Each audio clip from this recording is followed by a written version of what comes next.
a good thing to do, especially as the evening is here and the day is winding down. It's good to get your body into a state of relaxation, maybe an hour before you're even in bed. That way it'll help to bring you into a deeper sleep. And so I don't know if either one of you have been using any of the techniques that I've shared here in the past, but I talked about using some acupressure points to get stress extracted from your body. And those points include the sides of the neck, where a lot of people hold a lot of stress, the tops of the shoulders, and then, you know, there's acupressure points all over the body. And there's especially adrenal acupressure points all around the belly button. So in order to bring the adrenals down and to stop adrenaline from being produced and cortisol from being produced, because both of those are tough on the body, and you want to bring yourself out of, for the most part, out of that state of fight or flight, you can use acupressure points there. You can use it just on your own with your hand, with your fingers, or there's, let me see, but yeah, I have a couple of acupressure point tools.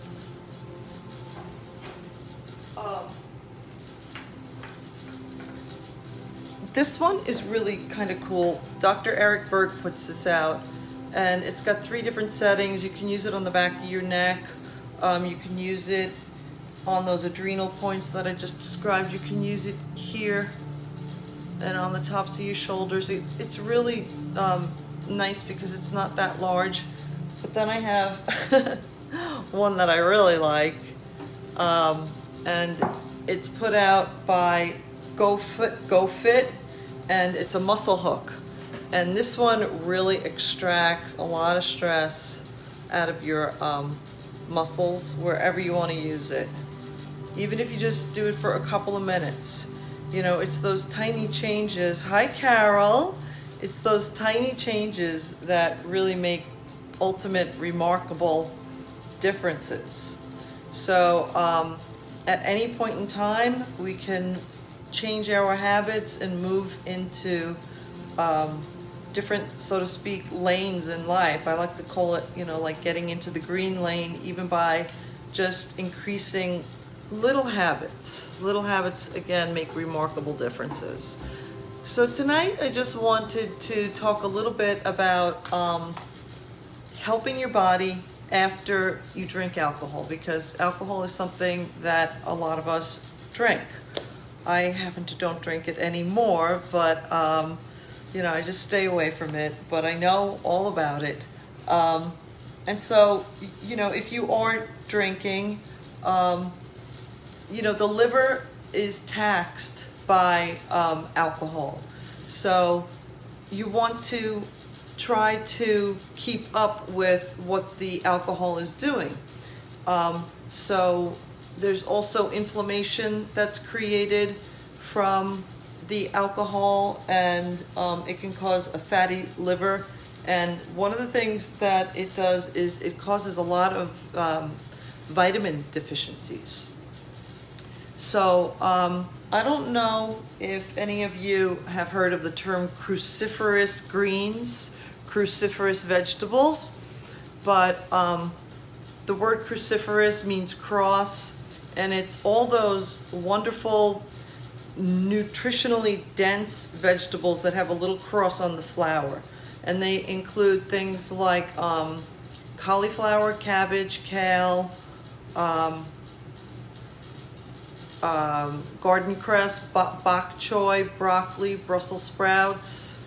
And those vegetables, which I try to do a green shake every morning because I just want to get it out of the way. So I take handfuls of cruciferous vegetables, especially kale, and I put it into a shake. And another time I'm going to actually demonstrate what I put into my green smoothies in the morning. So cruciferous vegetables are incredible. They're kind of like, you know, they cover a multitude of sins. They have this ability, it's through a chemical that they have in it called DIM, to balance your hormones. And they also clean the liver out. So along with having vitamin C, vitamin K, folate, sulfur, which are all supporting the liver.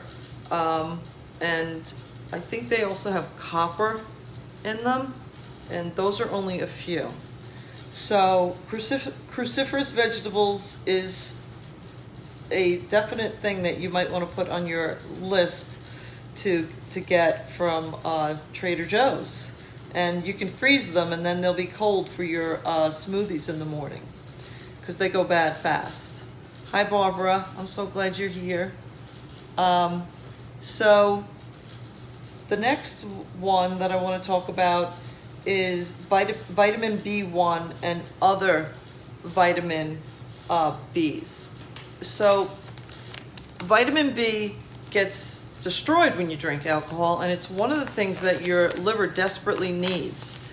And vitamin Bs, they have so many, they influence so many functions in your body. One of the best ways to get vitamin B, all your vitamin Bs, is through nutritional yeast. I know that I was told last week that it comes up backwards, the print on anything. So you can get this from Trader Joe's, and you put this in your smoothie in the morning too, okay? So another thing that you want to use is zinc. And you know, that's like the big thing that they're telling us to use these days anyway. And then trace minerals. So how do we get those? Believe it or not, shellfish is really chock full of trace minerals. Wait, I want to make sure I'm correct on that. Shellfish definitely, yeah, trace minerals and selenium and zinc, and shellfish also have iodine, which is great for the liver. Another thing that's really good for the liver is, believe it or not, sunflower seeds. So sunflower seeds have a lot of vitamin Bs in them. Let's see.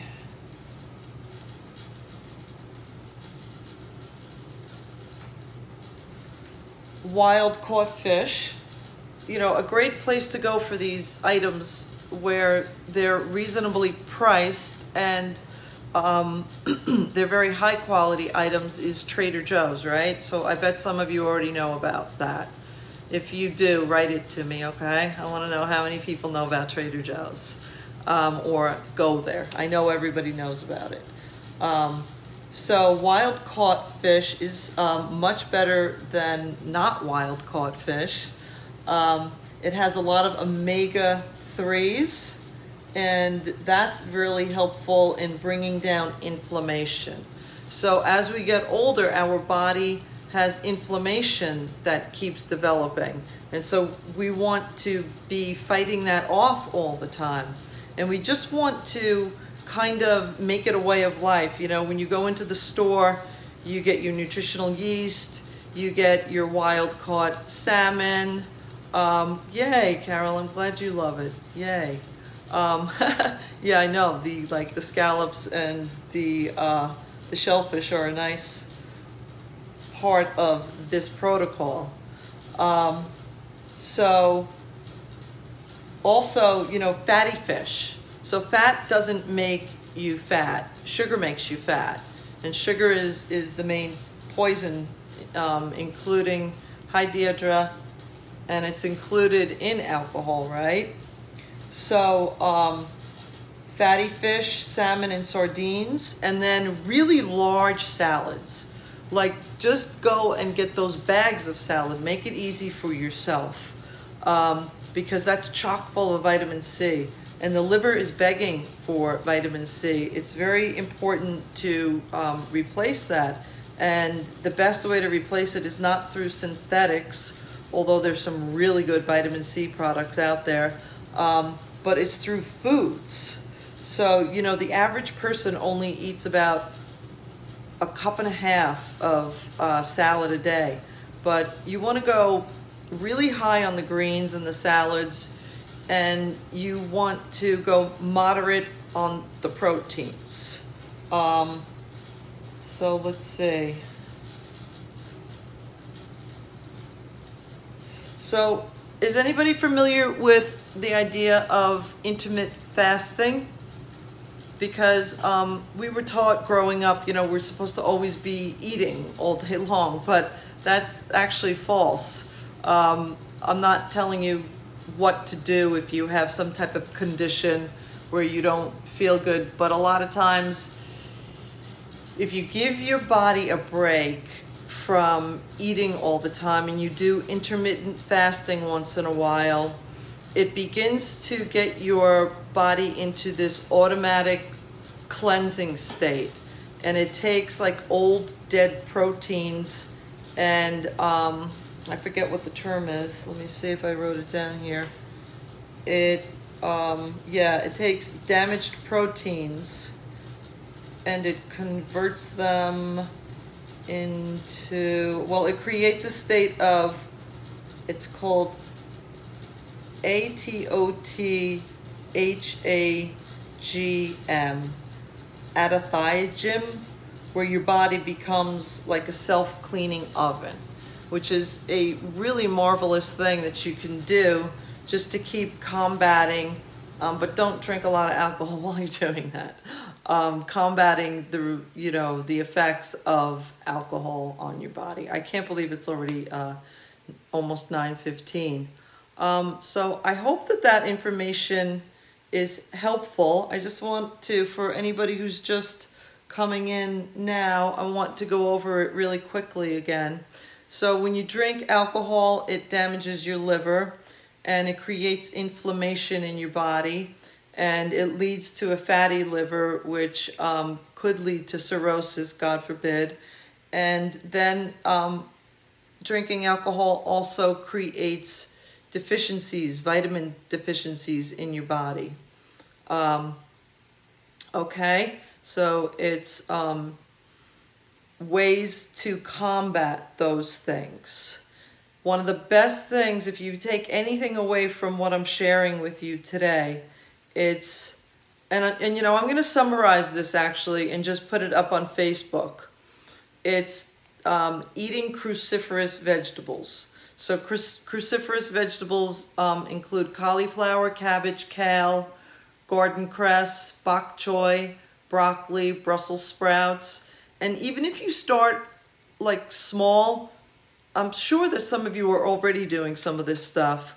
Just add a little bit in every day so that these little changes eventually make remarkable or give remarkable effects in your life. So there's an X factor in cruciferous vegetables that include phytonutrients, and other vegetables don't have that X factor. And it supports, cruciferous vegetables support and repair your liver like no other vegetables can. They have antioxidants, and there's a lot of oxidation and free radical damage that happens from drinking alcohol. So there's no judgment here. I'm just stating the facts. So when you start to do this for yourself, though, you'll have less desire to drink also. So, you know, you want to keep boosting your vitamins. Rather boosting, yeah, all your vitamins, but your B vitamins, because alcohol kills B vitamins. So one of the best things to take is the nutritional yeast for B vitamins. And you want to also boost your trace minerals. And shellfish contains all the trace minerals that there are, including selenium. Selenium is really important for your liver, and zinc. And also shellfish contains iodine. So this is a little bit of a nice surprise. Sunflower seeds. You know, instead of using croutons, try sunflower seeds in your salads because they're really good. And they have a lot, they're very high in vitamin B1. And that's really important for liver function. Let me see if I got all this. Grass and dark. Wild caught fish are high in omega-3s, and omega-3 is an anti-inflammatory. I also use these hemp seeds. Again, I know the writing comes out backwards, but these are Trader Joe's, and these are chock full of omega-3s. And I think omega-3s and omega-6 fatty acids. And they taste really, really good. I love putting these in my smoothie. They have a really unique taste. They kind of taste almost like hemp seeds. Oh yeah, hemp. The other thing that you want to do is have a lot of really large salads. Hi, Tim. Because large salads, first of all, they fill you up and they're so good for you. They're chock full of vitamin C's and vitamin C, and they really support your liver. So you want to have a moderate amount of protein, and you want to have a large amount of greens. And you want to have a large amount of nutritionally dense vegetables, and those include the cruciferous. So if we if we do intermittent fasting, and we do it regularly, it creates a state in our bodies, and I can't quite say this word, but it's AUTOPHAGY, I think it's called, but basically it's where your body becomes like an automatic cleanse. It starts to take the damaged proteins out and replaces it, and I forget what it replaces it with. But it's excellent to do, and while you're doing it, you know, if you can't completely do it, just start small with intermittent fasting. It's one of the best ways to get your body healing. So again, tiny changes make remarkable differences in your health. So, I always end with a song. I've been doing mostly Beatles songs, and tonight I'll do another one. So it was great to see everybody, and I'll be here next Sunday. So thank you for joining me. Oh, Mike, you just got here now? All right, I'm going to have to put a summary on there. Better late than never. Were you watching some sports or something? All right, here we go. At least you got here for the Beatles song. For some reason, men love this Beatles song.